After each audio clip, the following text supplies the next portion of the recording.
Halo Sobat Bunda, jumpa dengan saya Sekar Ayunda di Renungan Harian dalam edisi Mata Spiritual dengan tema Apa Beda Dukun dan Paranormal?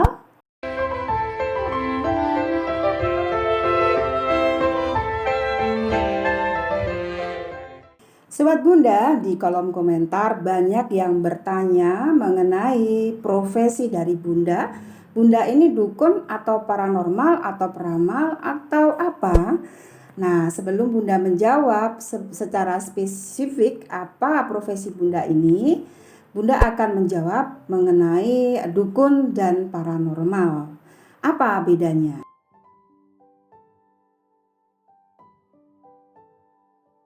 Sobat Bunda, tentu kalian semua pasti pernah ya pergi ke dukun ataupun ke paranormal.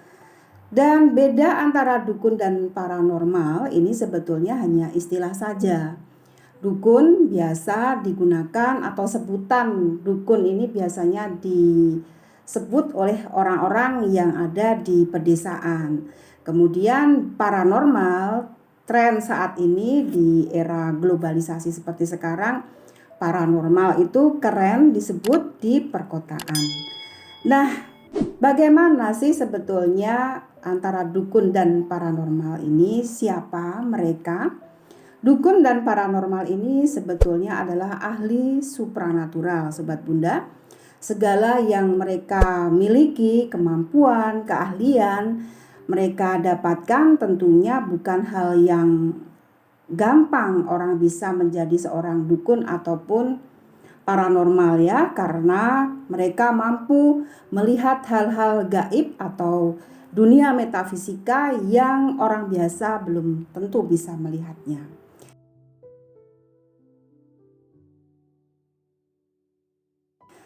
Banyak dukun Sobat Bunda, ada beberapa dukun yang menjadi pemikiran kita di Indonesia. Ini banyak yang berpikir bahwa dukun ini ada dukun yang black magic ataupun dukun yang putih gitu, white magic ya.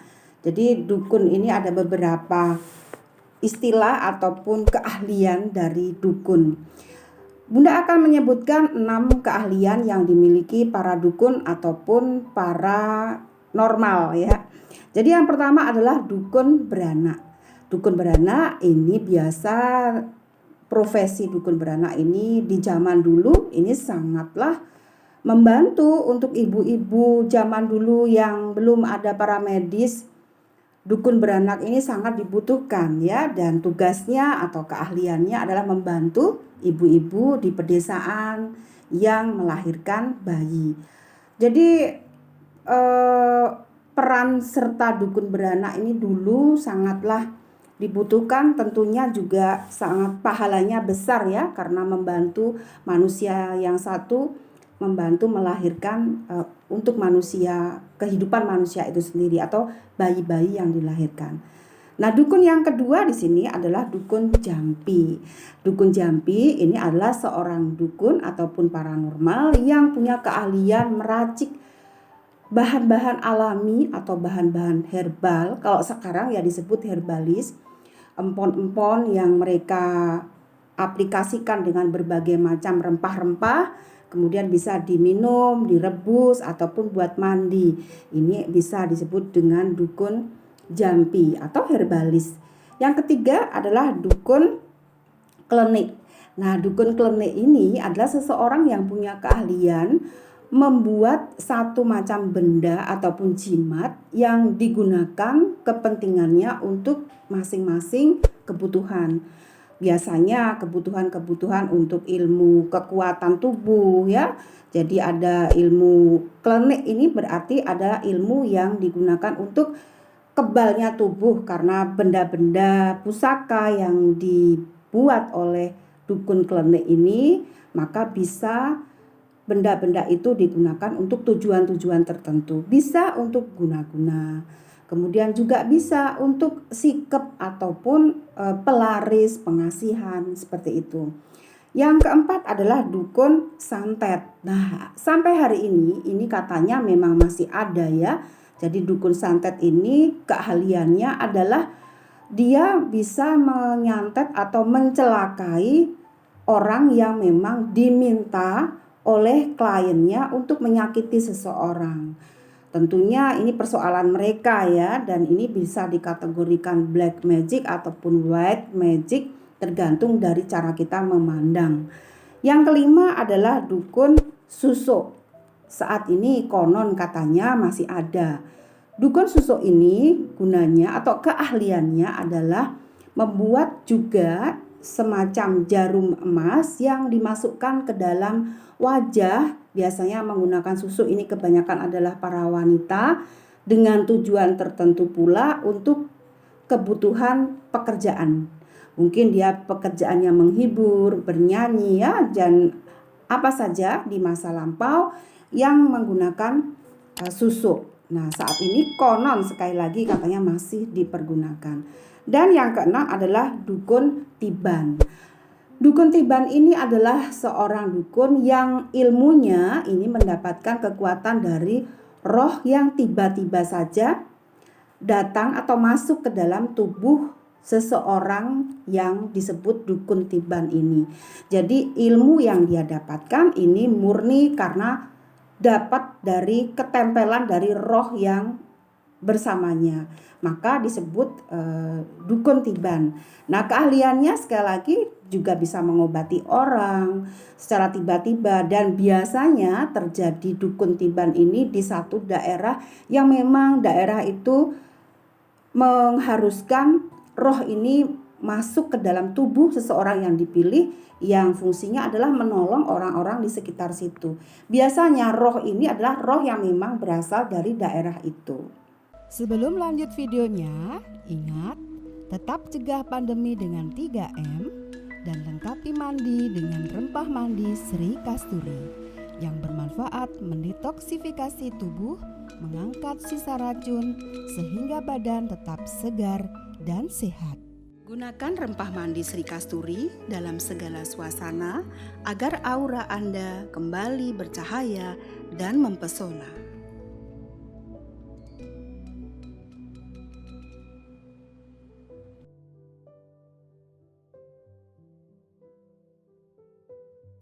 Dan Sobat Bunda, apakah kalian boleh pergi ke dukun ataupun ke paranormal?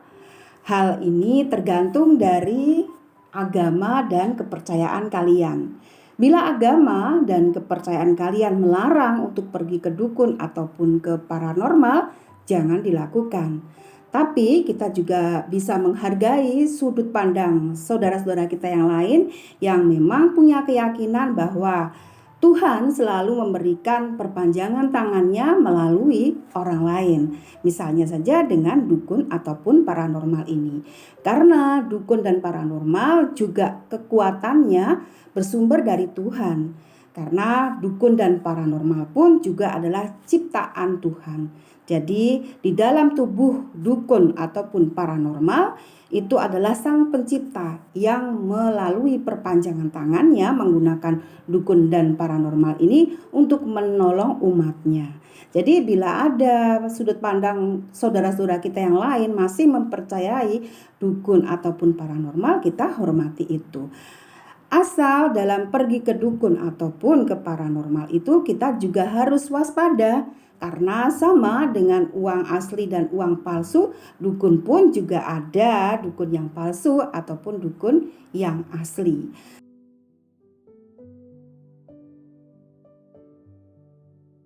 Bagaimana ciri-ciri Sobat Bunda untuk dukun ataupun paranormal yang asli atau palsu? Jadi ada beberapa poin yang akan Bunda sebutkan di sini untuk ciri-ciri dukun yang palsu. Yang pertama Sobat Bunda, dukun yang palsu ini selalu mengkomersilkan dirinya.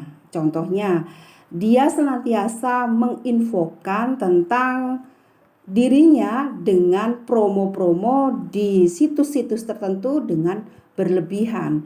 Misalnya dia mengambil tema ataupun judul paranormal, kondang, paranormal hebat se-Indonesia.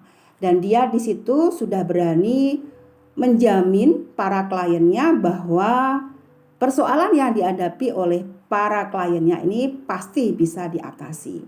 Yang kedua, dukun yang palsu di sini banyak yang menggunakan trik sulap. Nah, di sini Sobat Bunda harus berhati-hati untuk melihat apakah yang dilakukan oleh dukun atau paranormal palsu ini menggunakan trik atau sulap.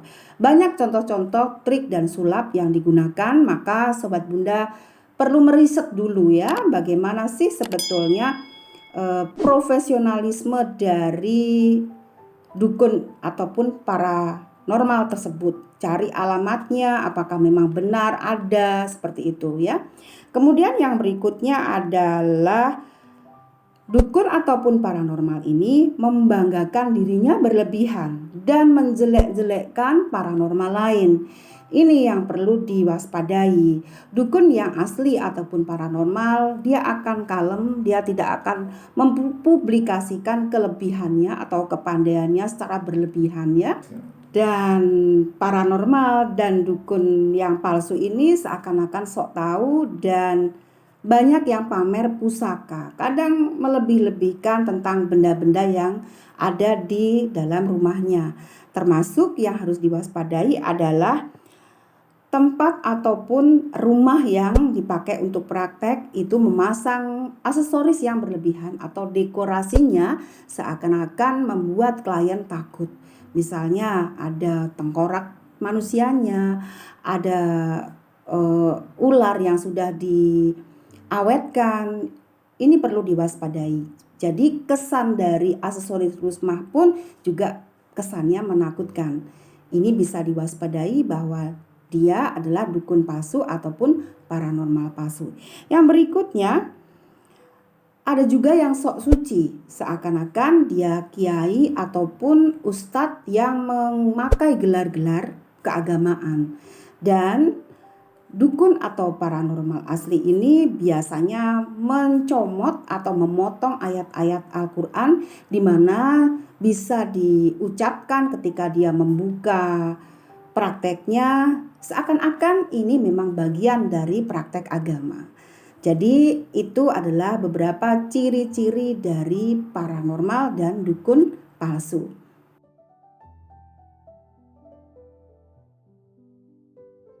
Yang berikutnya Sobat Bunda, setelah kita tadi tahu bahwa ciri-ciri dukun palsu, sekarang dari mana sebenarnya sumber energi dari dukun dan paranormal itu?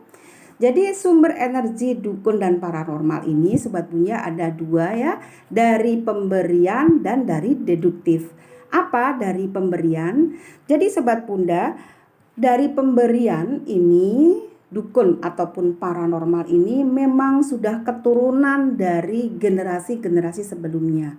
Jadi beliau dukun ataupun paranormal ini kakek buyutnya, nenek buyutnya ini sebelumnya memang sudah punya energi alam yang diberikan Sang Maha untuk dirinya membantu banyak orang, baik di masa lampau. Nah, karena adanya reinkarnasi, maka kekuatan ini akan menurun atau mencari siapa yang pas di keturunannya untuk diberikan keilmuan ini. Jadi itu pun juga tidak sembarangan keturunannya ini yang mendapatkan ilmu pemberian dari kakek buyutnya.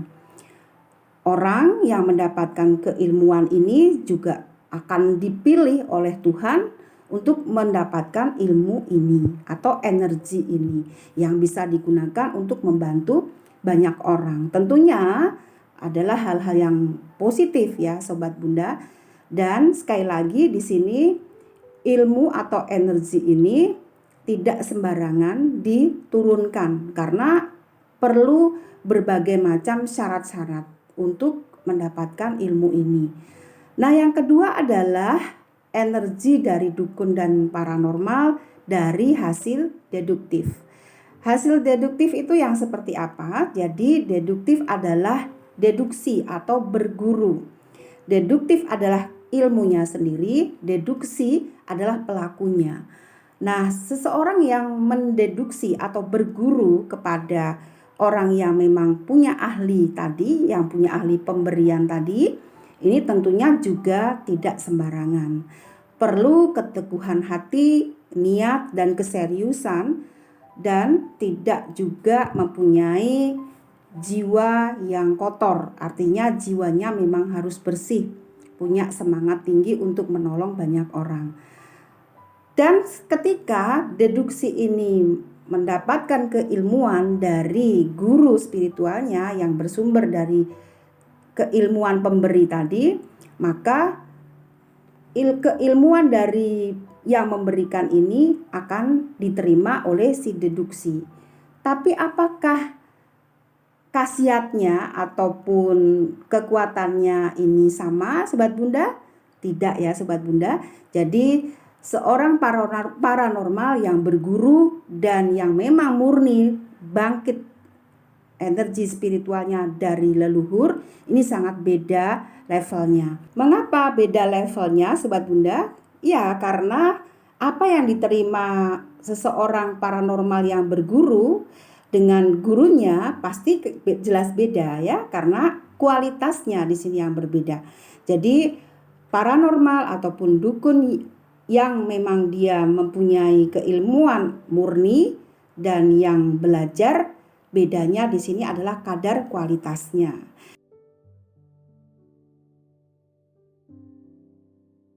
Bunda, demikian ulasan dari Bunda mengenai perbedaan dukun dan paranormal.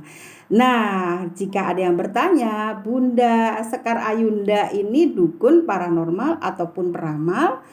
Di sini Bunda mengatakan kepada kalian bahwa Bunda lebih suka disebut sebagai pembimbing spiritual, karena Bunda di sini lebih fokus untuk membedah kasus-kasus kalian yang memang kalian cocok menjadi paranormal ataupun kalian menjadi dukun.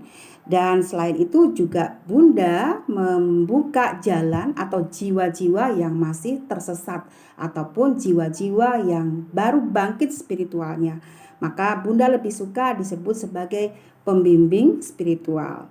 Dan Sobat Bunda, buat kalian yang sudah menonton video ini, Bunda yakin bahwa jiwa-jiwa kalian saat ini dituntun oleh malaikat pelindung dan malaikat pembimbing kalian untuk bertemu dengan channel YouTube Bunda ini. Dan buat kamu yang sudah menonton dari awal sampai akhir tadi, silahkan tinggalkan pesan di kolom komentar untuk diskusikan tema kita pada hari ini. Dan yang baru saja bergabung, silahkan kalian subscribe dan tekan tombol loncengnya. Bila kalian suka boleh like, bila tidak boleh dislike ya. Sampai di sini Sobat Bunda, kita jumpa lagi di video selanjutnya. Salam.